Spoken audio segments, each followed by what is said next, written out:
Parents throw out pregnant teen in storm. 15 years later they freeze when she returns with this. Sarah Mitchell stood in her childhood bedroom, her trembling hands clutching the positive pregnancy test. At just 16, her whole world was about to collapse. Outside, the late autumn rain tapped against the window panes of their pristine suburban home, a house that had always been more about appearances than warmth. Pregnant. Her mother's voice cracked like a whip through the silence. Margaret Mitchell stood in the doorway, her perfectly manicured hands gripping the frame so tightly her knuckles turned white. "This is impossible. This cannot be happening to our family." Sarah's father, Richard, a prominent local judge, pushed past his wife into the room. His face, usually composed for the courtroom, was twisted with rage and disappointment. "Who is the father?" he demanded, his voice dangerously quiet. Jason Cooper," Sarah whispered, her voice barely audible. "The mechanic's son?" Margaret's laugh was hollow. "Oh, this is just perfect. 16 years of private education, all our sacrifices, and you throw it away for some boy from the wrong side of town? He's not like that, Mom. He's kind, and he works so hard. Enough." Richard's fist came down on Sarah's desk, making her jump. "You have exactly 1 hour to pack whatever you can carry. After that, you're no longer welcome in this house." "Daddy, please." Sarah's voice broke, tears streaming down her face. "You've made your choice," Margaret cut in, her voice ice cold. "We won't have our reputation ruined by a teenage pregnancy scandal. What would the country club say? What would your father's colleagues think?" That hour passed in a blur of tears and hurried packing. Sarah stuffed whatever she could into her school backpack and a small duffel bag. Some clothes, her grandmother's locket, the little money she'd saved from babysitting, and a worn photo album.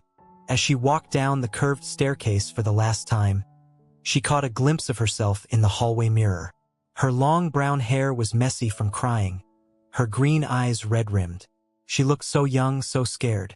"If you walk out that door," her mother called from the top of the stairs, "don't ever think about coming back." The heavy front door closed behind Sarah with a final thud. She stood on the porch, rain soaking through her thin jacket, watching as the porch light went out, leaving her in darkness. She pulled out her phone with shaking hands, dialing Jason's number, but it went straight to voicemail. Again and again, she tried, each attempt more desperate than the last. Later, she would learn that his family had moved suddenly that very morning, his father accepting a job offer in another state. Jason had no idea she was carrying his child. That first night, Sarah found herself at the local 24-hour diner, nursing a cup of coffee she could barely afford.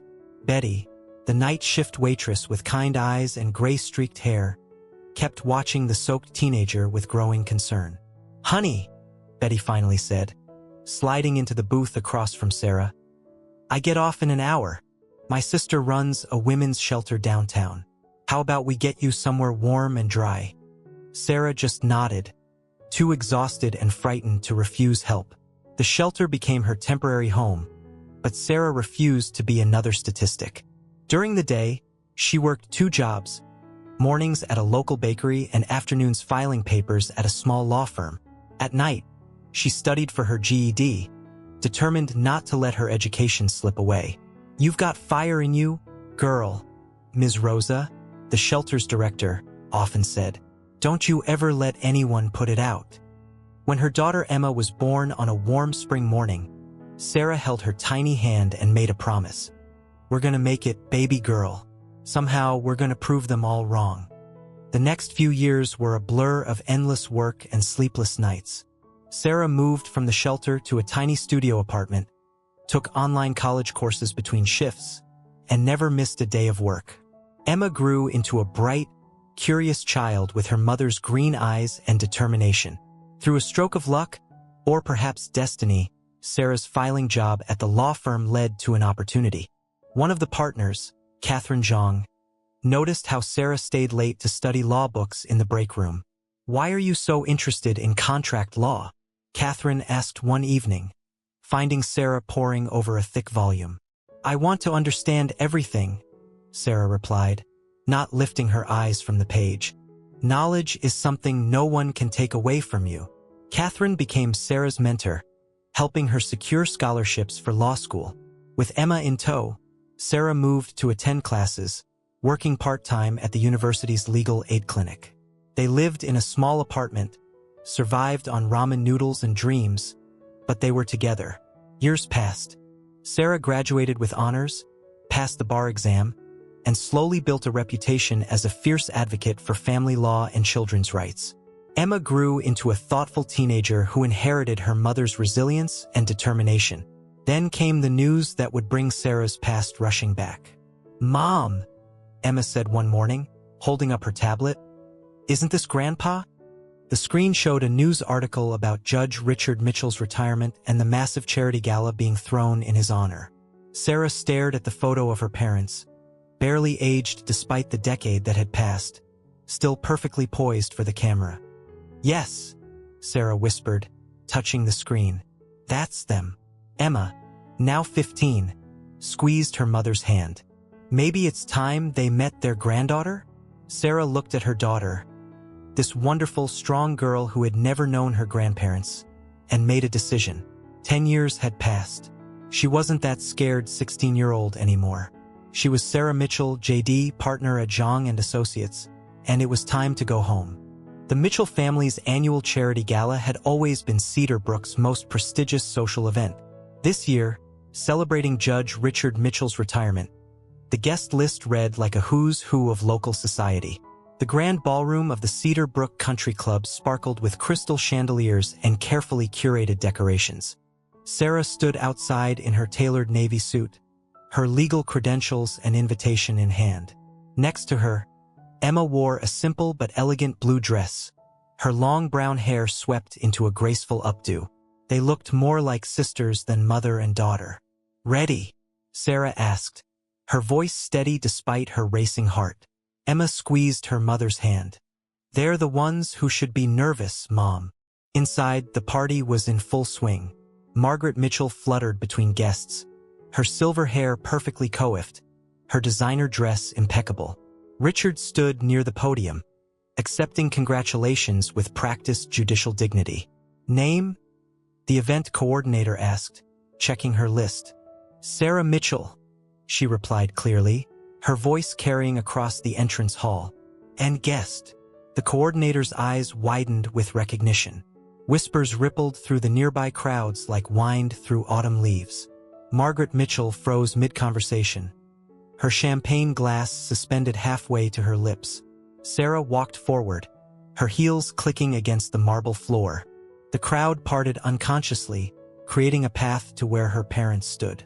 Richard's face had gone pale, while Margaret seemed to be struggling to maintain her social smile. "Hello, Mother." "Father," Sarah said, her voice carrying in the sudden silence. "Congratulations on your retirement." "Sarah," Richard managed, his usual courtroom confidence nowhere to be seen. "This is unexpected." "What are you doing here?" Margaret hissed, trying to keep her voice low despite her obvious distress. "I came to introduce you to someone," Sarah replied calmly. She gestured to Emma, who stepped forward. "This is Emma Mitchell, your granddaughter. She's 15 now, top of her class, and captain of the debate team." The resemblance was unmistakable. Emma had Richard's height and Margaret's elegant features, combined with Sarah's determined green eyes. Several guests gasped audibly. "I'm also here," Sarah continued, her voice gaining strength, "because I thought you might be interested in my recent appointment as the youngest partner at Zhang & Associates law firm. My specialty is family law, helping young mothers and children in crisis. I wonder where I got that inspiration from." Margaret's face flushed red. "This is hardly the time or place dash." "Actually," Catherine Zhang stepped forward from the crowd, "it's the perfect time. Sarah is one of our most valuable partners. She's established 3 shelters for teenage mothers, 1 landmark cases for children's rights, and just received the State Bar Association's Young Lawyer of the Year award." The whispers grew louder. Sarah could hear snippets. "Kicked out at 16, raised a child alone, partner at Zhang & Associates." Richard Mitchell, for perhaps the first time in his judicial career, seemed at a loss for words. He stared at Emma, seeing his own mother's features reflected in his granddaughter's face. Margaret Mitchell recovered first, her social instincts kicking in. "Perhaps we should take this somewhere more private," she suggested, gesturing toward the country club's library. As they walked, Sarah noticed her mother's hands trembling slightly, the first crack in her perfect facade she'd ever witnessed. The library was exactly as Sarah remembered it. Dark wood panels, leather chairs, and the lingering scent of cigars. "You've certainly developed a flair for the dramatic," Margaret said, closing the door behind them. "Ambushing us at Richard's retirement party?" "Ambushing?" Sarah's laugh was bitter.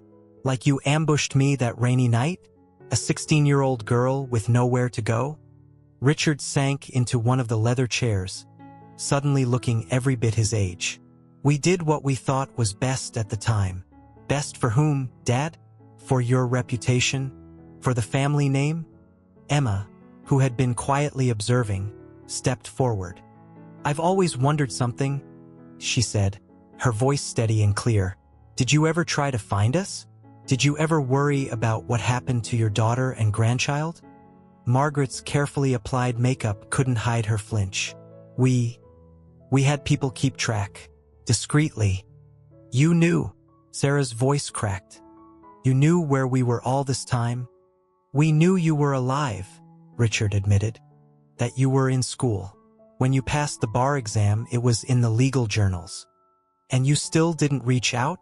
Emma's question hung in the air like smoke. "Pride," Richard said finally, looking older than Sarah had ever seen him. "Damn pride. Each year it became harder to admit we were wrong, to face what we'd done." "Do you know what I remember most about that night?" Sarah asked, moving to stand by the window. "Not the rain, not the fear, not even your angry words.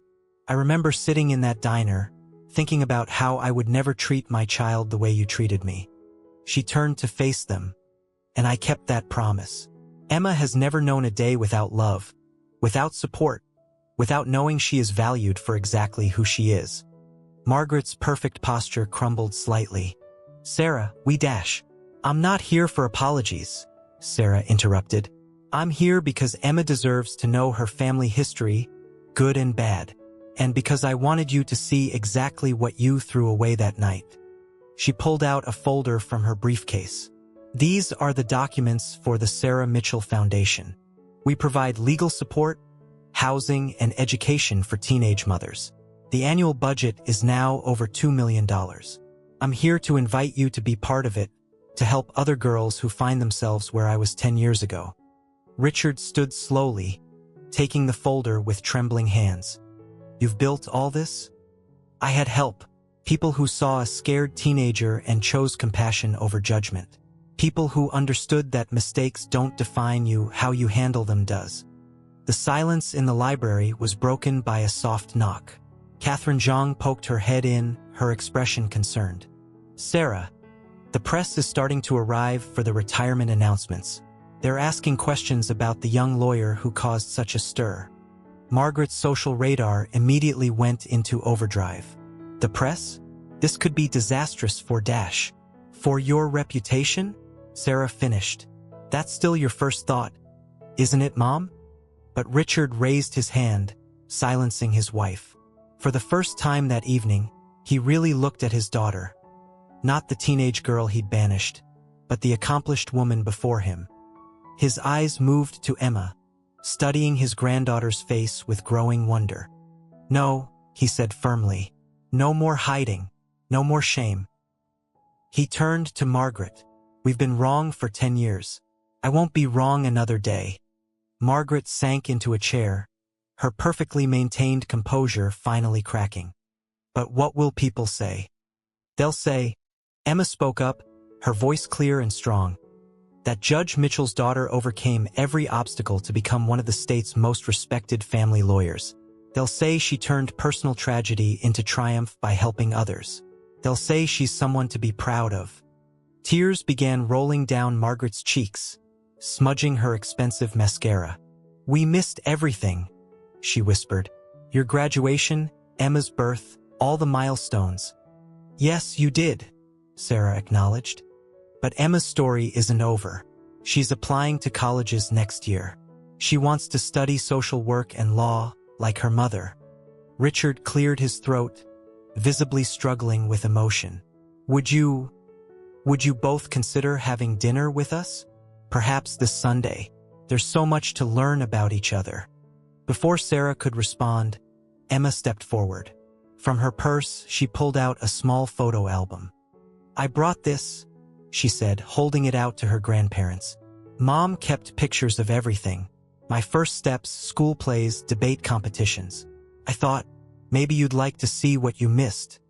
Margaret took the album with trembling hands, opening it to the first page. There was Sarah, much younger and clearly exhausted, holding newborn Emma in the hospital. Another showed Emma's first birthday, celebrated in what was clearly a modest apartment. Page after page documented their journey. Sarah in her graduation robe, Emma winning spelling bees, holidays spent in simple but joy-filled settings. Look at them together, Margaret, Richard said softly. Look at how happy they are. Despite everything we did. Sarah watched her parents poring over the album, their carefully constructed walls crumbling page by page. This wasn't forgiveness, not yet. That would take time, trust, and proof of genuine change. But it was a crack in the foundation of a decade of silence. Sunday dinner would be nice, she said finally. Emma makes an amazing apple pie. She learned from Betty, the diner waitress who helped us that first night. She's coming to Emma's graduation next year. She's never missed a milestone. The implied message wasn't lost on her parents. Some family is chosen, built through love and support rather than blood. Back in the ballroom, whispers had turned into a low roar of speculation. The crowd parted again as the Mitchell family emerged from the library. But this time something was different. Richard Mitchell walked with his arm around his granddaughter's shoulders, while Margaret clutched the photo album to her chest like a precious treasure. Richard approached the podium, tapping the microphone. The room fell silent. Many of you came here tonight expecting a typical retirement speech, he began, his judicial voice wavering slightly. Instead, I'm going to tell you a story about pride, mistakes, and redemption. Sarah felt Emma squeeze her hand as her father continued. 10 years ago, I made the worst decision of my life. I chose reputation over love. I turned my back on my 16-year-old daughter when she needed me most. Tonight, she returned not as a failure, but as a triumph. Not to seek revenge, but to offer healing. Gasps and murmurs rippled through the crowd. Margaret, standing nearby, raised her chin proudly, not in defiance this time, but in acknowledgement of truth. My daughter, Sarah Mitchell, represents everything I should have been as a judge and failed to be as a father. While I was passing judgment from my bench, she was building shelters for young mothers. While I was protecting my reputation, she was protecting the rights of children in crisis. She took our worst moment and turned it into hope for others. Sarah felt tears forming but refused to let them fall. This wasn't about tears anymore. It was about transformation. And my granddaughter, Emma, Richard's voice cracked slightly, whom I'm meeting for the first time tonight, shows me what true grace looks like. She stands here, accomplished and compassionate, a testament to her mother's strength and love. He turned to face Sarah directly. I spent 30 years on the bench passing judgment. But the hardest judgment I've faced is looking in the mirror, knowing what I did to my own child. Today, that changes. Richard announced that he would be donating half of his retirement fund to the Sarah Mitchell Foundation. Margaret stepped forward and added that their summer house would be converted into a temporary housing facility for teenage mothers and their children. The crowd erupted in applause, but Sarah barely heard it. She was watching Emma, who was beaming with pride and possibility. This was why she'd come back, not for revenge or validation, but to show her daughter that even the deepest wounds can heal, that it's never too late to rebuild what's broken. Later that evening, as they prepared to leave, Margaret touched Sarah's arm tentatively. That little coffee shop on Mason Street, it's still there. Perhaps we could meet there tomorrow morning, before Sunday dinner? Sarah remembered countless mother-daughter conversations they'd had there years ago, before everything fell apart. 9 a.m., she agreed. Emma has debate practice at 11. I'd like to hear about that too, Margaret said softly. About everything. 1 year later, the graduation caps soared into the air as Cedar Brook High School's class of 2024 celebrated. Among them was Emma Mitchell's cap, decorated with the words, "From struggle comes strength," in golden letters. In the audience, 3 generations of Mitchell women sat together. Sarah beamed with pride, while Margaret dabbed at her eyes with an embroidered handkerchief. The past year had been a journey of small steps, difficult conversations, and gradual healing. The Sunday dinners had become a weekly tradition, though not always easy.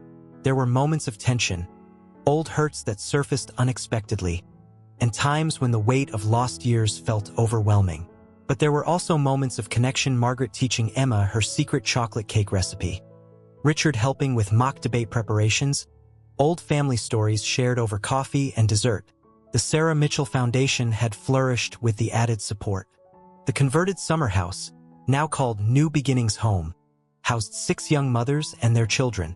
Richard spent his retirement days there, offering legal advice and, sometimes more importantly, grandfather-like wisdom to the residents. After the graduation ceremony, they gathered at the diner where Sarah's journey had begun. Betty, now the owner, had reserved their usual booth. Her gray hair was completely white now, but her eyes were as kind as ever. "Full circle," Betty said, serving them coffee. "From that rainy night to this sunny afternoon." "Speaking of full circle," Emma announced, pulling out an envelope, "I got my early acceptance letter." Sarah held her breath as Emma opened it. "Yale Law School's class of 2029, she read proudly. "With a full scholarship." Margaret reached across the table to grasp her granddaughter's hand. "Your mother broke the cycle," she said softly, "and you're going to help others do the same." Richard, who had joined them after parking the car, slid into the booth. "Have you told them your other news?" he asked Emma with a knowing smile. Emma grinned. "I'm starting an internship at New Beginnings this summer. We're launching a mentorship program pairing teenage mothers with successful women who've been in their shoes." Sarah looked around the table at her daughter's bright future, her mother's genuine smile, her father's proud eyes, and thought about how life's hardest moments sometimes lead to its greatest purposes. "Mom," Emma said, interrupting her thoughts, "tell Betty what happened with Maria." Sarah smiled, thinking of her latest success story at the foundation. "Maria was 16, kicked out like I was. She just graduated high school with honors, and her baby boy is thriving. She's starting community college in the fall. With a little help from her honorary grandparents," Emma added, nodding toward Richard and Margaret.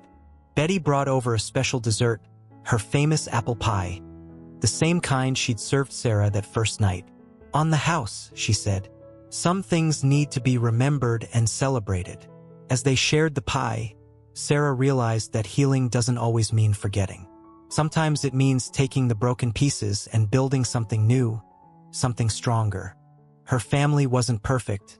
They were still learning, still growing, still finding their way back to each other. But as she watched Emma excitedly discuss her plans for the foundation's future with Margaret, while Richard made notes on a napkin, she knew that sometimes the longest journeys lead exactly where you need to be. "You know what I've learned?" Emma said, looking at her mother with those wise beyond her years eyes. "It's not about where you start. It's about how you choose to write your own ending." Sarah smiled, remembering the scared 16-year-old she'd been and the woman she'd become. "No, sweetheart," she corrected gently. "It's not about the ending at all. It's about having the courage to begin again, as many times as it takes." Outside, the summer sun painted Cedar Brook in golden light, promising new beginnings, second chances, and the endless possibility of tomorrow. 5 years later, the New Beginnings home had grown into a sprawling complex, now occupying an entire block of Cedar Brook. What started as one converted summer house had expanded into a campus with educational facilities, a daycare center, and transitional housing units. Above the main entrance, a plaque read, where every story gets a second chapter, the Mitchell family legacy. Emma, now a second-year law student at Yale, stood at the podium during the complex's 5th anniversary celebration. At 25, she carried herself with the same quiet confidence that had become her mother's trademark. "When people ask me about my family's story," she began, "they often focus on the night my mother was thrown out. But I prefer to talk about what happened next, about the community that formed around a teenage girl and her unborn baby." In the audience, Betty sat in her wheelchair, her white hair crowned with a festive hat. Though retired now, she still baked pies for special occasions at New Beginnings. Beside her sat Catherine Zhang, whose law firm had become the state's leading advocate for family rights. Margaret and Richard Mitchell, now in their 70s, held hands in the front row. The past 5 years had transformed them. Margaret had traded her country club memberships for volunteer work, becoming known as Grandma Mitchell to dozens of young mothers. Richard had established a legal aid clinic specifically for teenage parents, working tirelessly to change the very system he had once represented. Sarah watched from the side of the stage, thinking about how life had come full circle and then spiraled outward into something greater than she could have imagined. The foundation now had branches in 3 states, with Emma spearheading an initiative to take it nationwide after her graduation. "But our work isn't finished," Emma continued. "Today, I'm proud to announce the launch of the Betty's Angel Scholarship Program, named after the waitress who offered shelter to a scared teenager one rainy night. This program will provide full college scholarships to young mothers who show the same determination my mom did." Betty wiped tears from her eyes as the audience applauded. Sarah remembered all the late nights she'd spent studying in that diner, with baby Emma sleeping in a carrier while Betty kept the coffee coming and offered words of encouragement. After the ceremony, they gathered in what had once been the Mitchell family home. Richard and Margaret had donated it to the foundation 2 years ago, converting it into an administrative center and emergency shelter. The formal dining room where Sarah had once felt so unwelcome now hosted weekly support group meetings.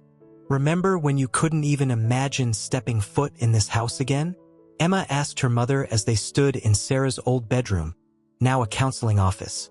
Sarah nodded, running her hand along the windowsill where she'd once placed that life-changing pregnancy test.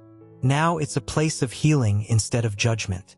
That's what real redemption looks like." Margaret appeared in the doorway, carrying a photo album. "I found this while cleaning out the attic," she said softly. It was filled with newspaper clippings about Sarah and Emma's achievements over the years, carefully preserved despite the decade of separation. "You kept track of everything," Sarah realized. "Every day away from you was a day of regret," Margaret admitted. "But look what you built from that pain. Look how many lives you've changed." They were interrupted by the arrival of Maria, one of their first success stories, now a college graduate and foundation counselor. She carried her son, now 6, who immediately ran to hug Grandpa Richard.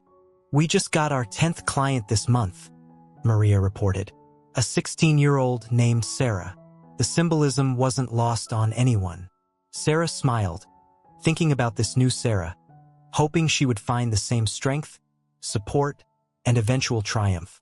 Later that evening, they all gathered at Betty's diner, now run by her granddaughter but still serving the same apple pie. For generations sat around the table. Betty, the Mitchells, Sarah, Emma, and several of the young mothers from New Beginnings.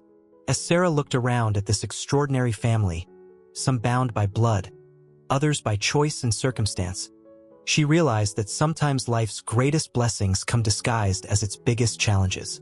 Her journey from scared teenage mother to successful advocate hadn't just changed her life. It had created a ripple effect that continued to touch countless others.